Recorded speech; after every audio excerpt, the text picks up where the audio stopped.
Hello बच्चों, HDS विद्यापीठ के online class में आप लोगों का स्वागत है।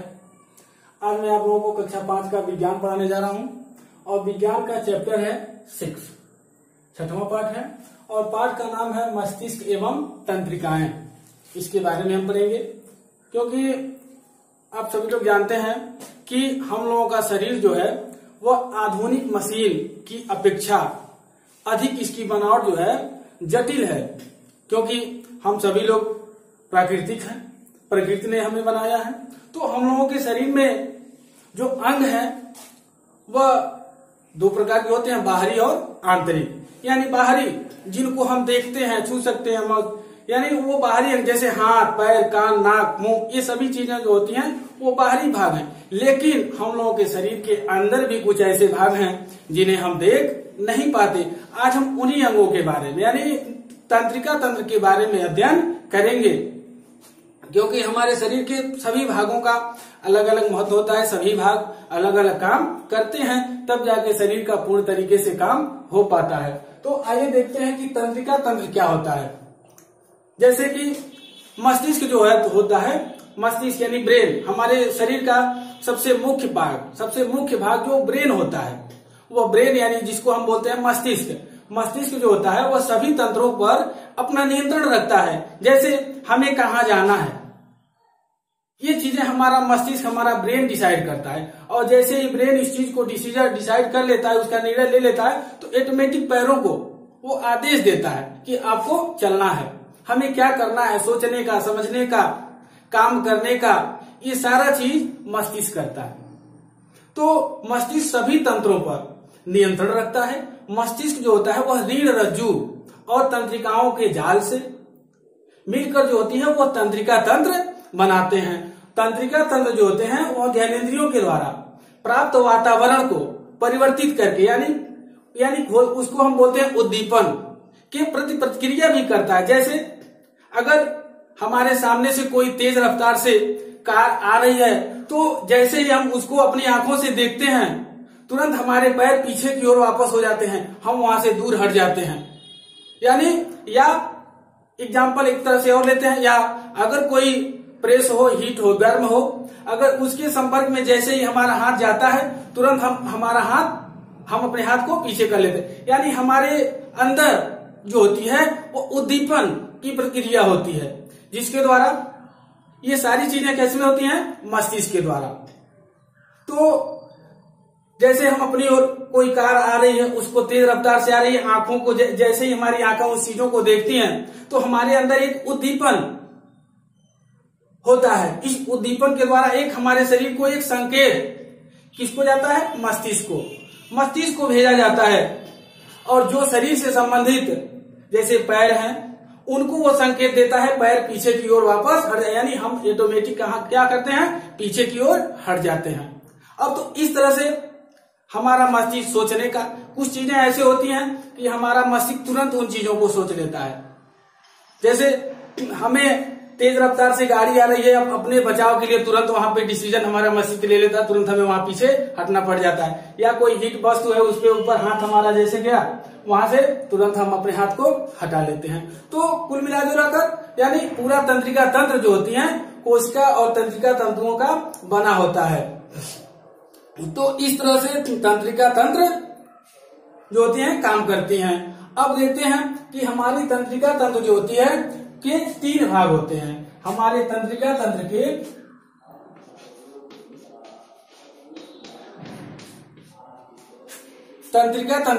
3 भाग होते हैं। पहला होता है केंद्रीय तंत्रिका तंत्र।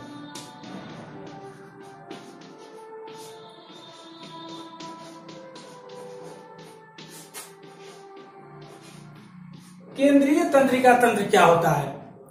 केंद्रीय तंत्रिका तंत्र जो होता है वह, इसमें जो होता है मस्तिष्क और रीढ़ रज्जु आते हैं। केंद्रीय तंत्रिका तंत्र के अंतर्गत मस्तिष्क और रीढ़ रज्जु आते हैं।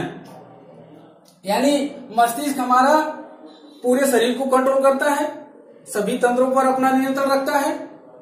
और दूसरा है परिधीय तंत्रिका तंत्र।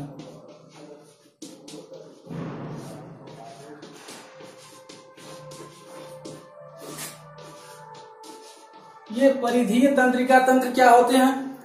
परिधीय तंत्रिका तंत्र जो क्या करता है, यह मस्तिष्क और रीढ़ रज्जु से निकलने वाली तंत्रिकाओं का बना होता है। यह कैसे बना होता है? यह मस्तिष्क और रीढ़ रज्जु से निकलने वाली तंत्रिकाओं का बना होता है। तीसरा देखिए, तंत्रिका तंत्र का तीसरा भाग है स्वतंत्र तंत्रिका।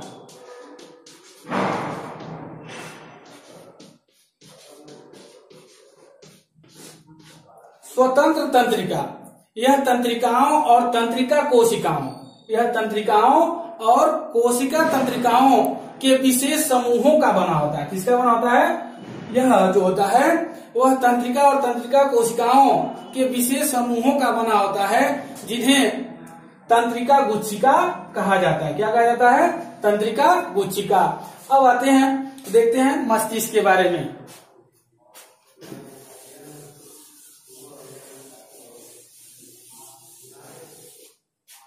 अब देखिए, हम पढ़ेंगे मस्तिष्क के बारे में, जिसको हम बोलते हैं ब्रेन।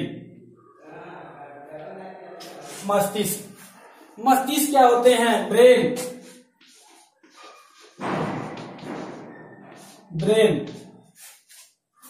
मस्तिष्क जो होता है वह रीढ़ रज्जु के ऊपर होता है। कहाँ होता है? रीढ़ रज्जु के ऊपर मस्तिष्क। इसकी सुरक्षा के लिए, जैसे मस्तिष्क की सुरक्षा कौन करता है? खोपड़ी। मस्तिष्क की सुरक्षा कौन करते हैं? खोपड़ी। मस्तिष्क की सुरक्षा जो होती है खोपड़ी करते हैं, क्योंकि खोपड़ी जो होते हैं वह मजबूत कवच होते हैं। मस्तिष्क के खोपड़ी होता है मजबूत कवच होता है। जो खोपड़ी होता है वह मस्तिष्क की सुरक्षा करता है। मस्तिष्क लाखों तंत्रिकाओं और कोशिकाओं का बना होता है। एक पूर्ण रूप से मस्तिष्क का भार, एक विकसित शरीर में पूर्ण रूप से मस्तिष्क का भार, जैसे कि हमने बताया कि एक पूर्ण रूप से विकसित मस्तिष्क का भार लगभग 1.5 किलोग्राम होता है। अब हम पढ़ेंगे मस्तिष्क के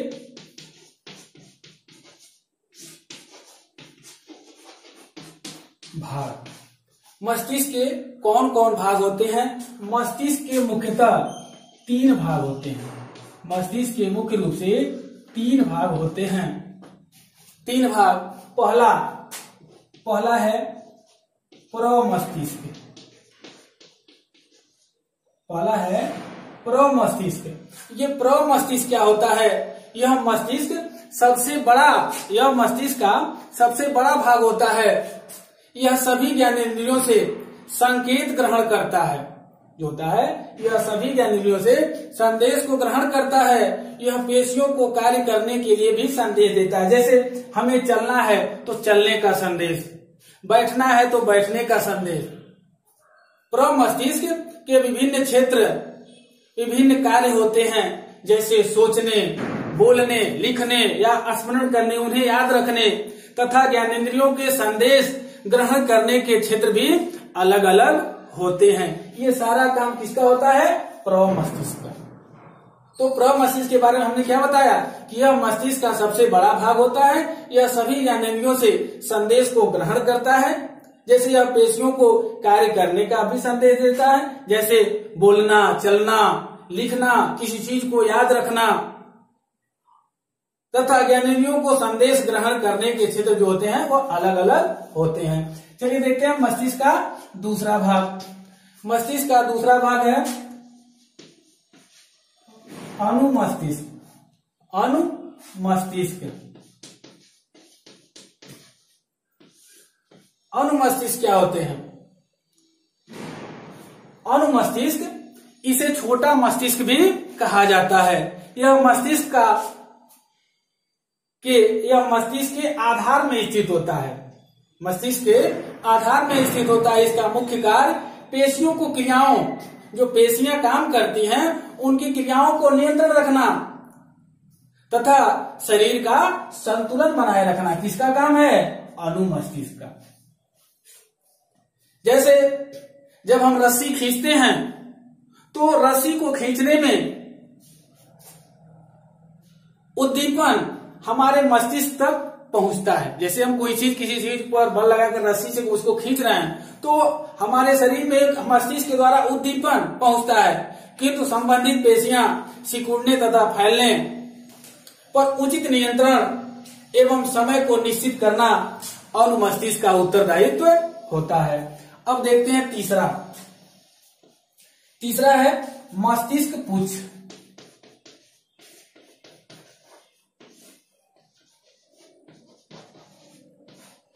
मस्तिष्क पुच्छ यह मस्तिष्क का सबसे नीचे वाला भाग होता है। जो मस्तिष्क पुच्छ होता है यह मस्तिष्क का सबसे नीचे वाला भाग होता है। यह बल्ब के, यह किस आकार का होता है? यह बल्ब के आकार का होता है, जो पीछे की ओर रीढ़ रज्जु के रूप में फैला रहता है। इसका कार्य आंतरिक अंगों को अनैच्छिक क्रियाएं जैसे हृदय की धड़कन, रक्त और श्वसन क्रिया को नियंत्रित करता है। जो मस्तिष्क पुच्छ होता है वह मस्तिष्क का सबसे नीचे वाला भाग होता है। यह बल्ब के आकार का होता है, जो पीछे की ओर रीढ़ रज्जु के रूप में फैला रहता है। इसका कार्य आंतरिक अंगों की अनैच्छिक क्रियाओं पर नियंत्रण करना, जैसे हृदय का धड़कन, रक्त और श्वसन क्रिया को नियंत्रित करता है।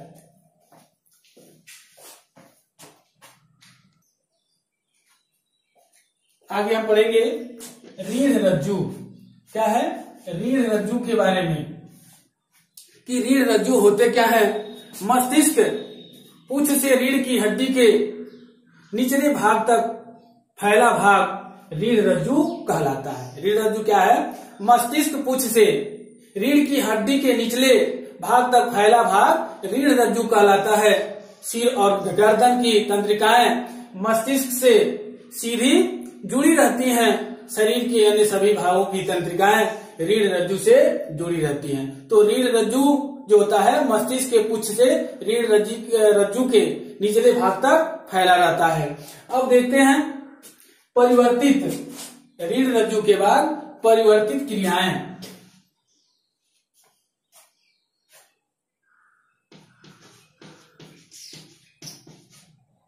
प्रतिवर्ती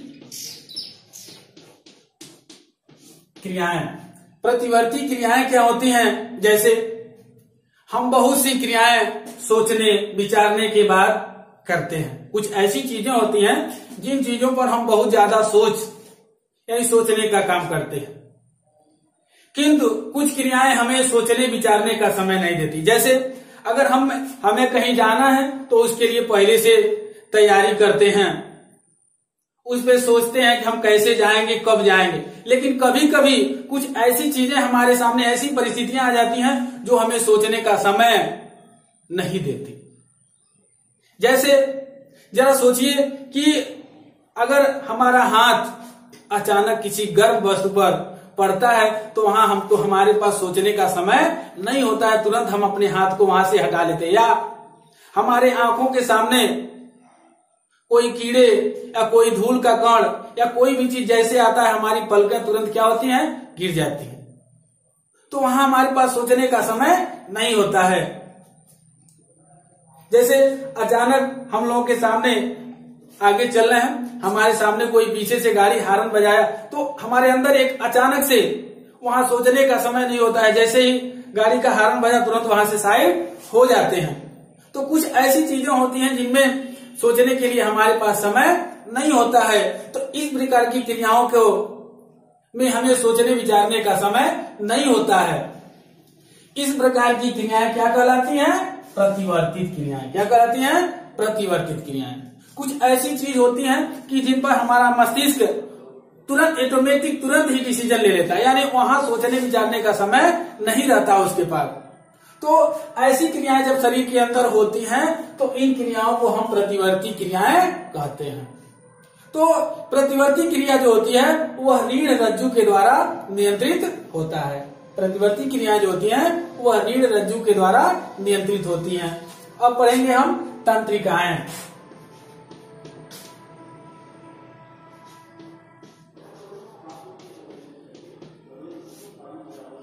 तंत्रिकाएं क्या होती हैं?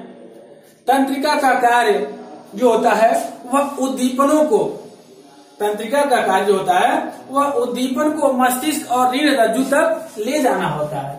इन तंत्रिकाओं का काम जो होता है वह उद्दीपनों को, यानी जो हमारे शरीर के अंदर प्रतिक्रिया हो रही है, उन उद्दीपनों को मस्तिष्क और रीढ़ रज्जु तक ले जाना होता है और आदेशों को, और मस्तिष्क के द्वारा जो निर्णय लिया जा रहा है उन आदेशों को पुनः पेशियों तक, जैसे हमारे हाथ पैर, इन पेशियों तक ले जाना होता है। वे तंत्रिकाएं जो ज्ञानेंद्रियों से संवेदनाओं यानी संदेशों को मस्तिष्क या रीढ़ रज्जु तक ले जाती हैं, वे संवेदी तंत्रिकाएं कहलाती हैं।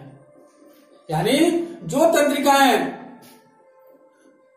जो ज्ञानेंद्रियों से संवेदनाओं को यानी सूचनाओं को, संदेशों को मस्तिष्क या रीढ़ रज्जु तक ले जाती हैं, वह संवेदी तंत्रिकाएं कहलाती हैं। जो तंत्रिकाएं मस्तिष्क या रीढ़ रज्जु से पेशियों को गति या ग्रंथियां के लिए अन्य कोई आदेश ले जाती हैं, उन्हें हम प्रेरक तंत्रिकाएं कहते हैं।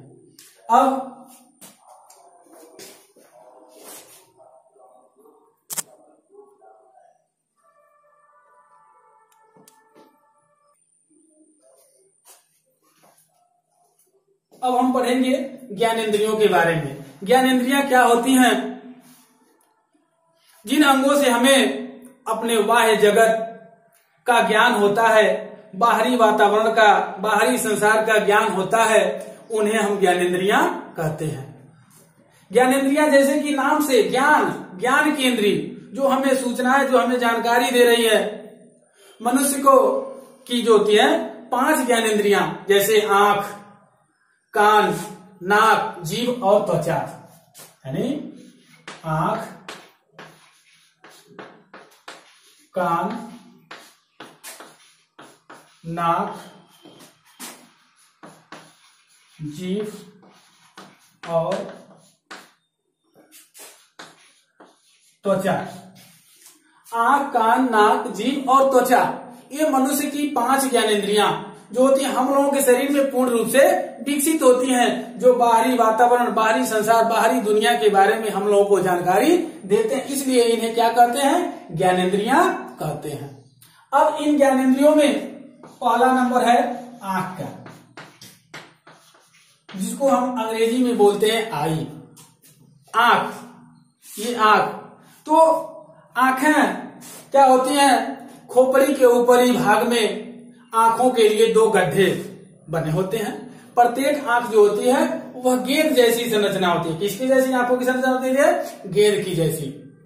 आंख का अग्रभाग जो होता है, आगे वाला भाग एक पारदर्शी कवच, एक शीशे के जैसे, पारदर्शी का मतलब आर पार दिखाई, पारदर्शी कवच होता है, जिसे कार्निया कहते हैं। क्या कहते हैं? कार्निया। आंख का जो रंगीन भाग होता है उसको उपतारा। आंख का जो रंगीन भाग होता है उसको हम बोलते हैं उपतारा। आंख में प्रकाश उपतारे यानी आइरिस के द्वारा प्रवेश करता है, और प्रवेश करने के बाद लेंस जो होता है वह चित्र को प्रकाश के प्रति संवेदनशील एक दीवार पर केंद्रित करता है, जिसे मूर्ति पटल कहते हैं। जैसे आंखें किसी चीज को देखती हैं तो वो चीजें जो होती हैं लेंस के द्वारा प्रकाश के प्रति संवेदनशील एक दीवार पर केंद्रित होती हैं, और जिसे हम मूर्ति पटल कहते हैं। यानी आंखें जिन चीजों को देखती हैं वो चीजें मस्तिष्क के पास जाती हैं। आंखें उन चीजों को देखती हैं मस्तिष्क उन चीजों की सूचनाएं प्राप्त करता है। अब है दूसरी हमारी ज्ञानेंद्रिय है कान। कान क्या होते हैं? कान जो होते हैं, कान के मुख्यतः 4 भाग होते हैं। कान जो होता है वह 4 भागों में बटा होता है, जिसे हम कह सकते हैं बाह्यकर्ण, कर्णपटल,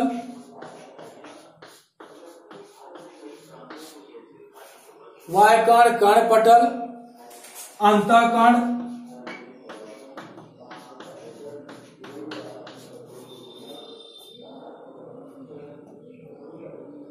और मध्यकर्ण। कान जो होते हैं, जो मुख्यतः 4 भाग होते हैं, बाह्य कण, कर्णपटल, अंतःकण और मध्य कण। बाह्य कण जो होती हैं वह ध्वनि की तरंगों को एक पतली संवेदनशील झिल्ली की ओर भेजता है, जिसे हम कर्णपटल कहते हैं। जो यानी हमारे कान के अंदर एक पतली सी झिल्ली परत होती है जो बाहरी ध्वनियों को, आवाज को अपने संकेत के द्वारा मस्तिष्क तक भेजने का काम करती है। तीसरा देखिए, नाक। तीसरी ज्ञानेंद्रिय है नाक, यानी जिसके द्वारा हम सांस लेते हैं। नाक के द्वारा ही तो हम सांस लेते हैं। या नाक बाहरी सुगंध, यानी किसी चीज को का देखना हो किस तरह से उसका सुगंध है, तो नाक के द्वारा। तो नाक भी हमारी एक ज्ञानेंद्रिय है।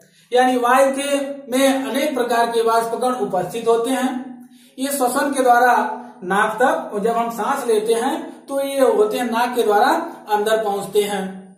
वे नाक की भीतरी त्वचा यानी नमी में घुल जाते हैं और उसका उद्दीपन जो होता है, सूचना जो होता है, वह मस्तिष्क को भेज दिया जाता है। जैसे कभी कभी कोई चीज, किसी चीज का बोलते हैं कि ये किस तरह से इसका सुगंध है, तो उसके नाक के द्वारा उसको हम सूंघते हैं और सूंघने के बाद वो चीज मस्तिष्क तक पहुंचती है। तो इस तरह से नाक भी हमारी क्या है, एक ज्ञानेंद्रिय है, जिसके द्वारा हम सांस भी लेते हैं। किसी चीज के बारे में, उसके स्वाद या गंध या दुर्गंध के बारे में हमें जानकारी नाक के द्वारा मिलती है। तो इस तरह से ये हमारे मस्तिष्क एवं तंत्रिकाएं, ये पाठ पूरा हुआ। इस पाठ के बने बनाए वीडियो को आप देखेंगे। जो भी नहीं समझ में आएगा जो चीज है, उसको व्हाट्सएप के जरिए बताएंगे। Thank you.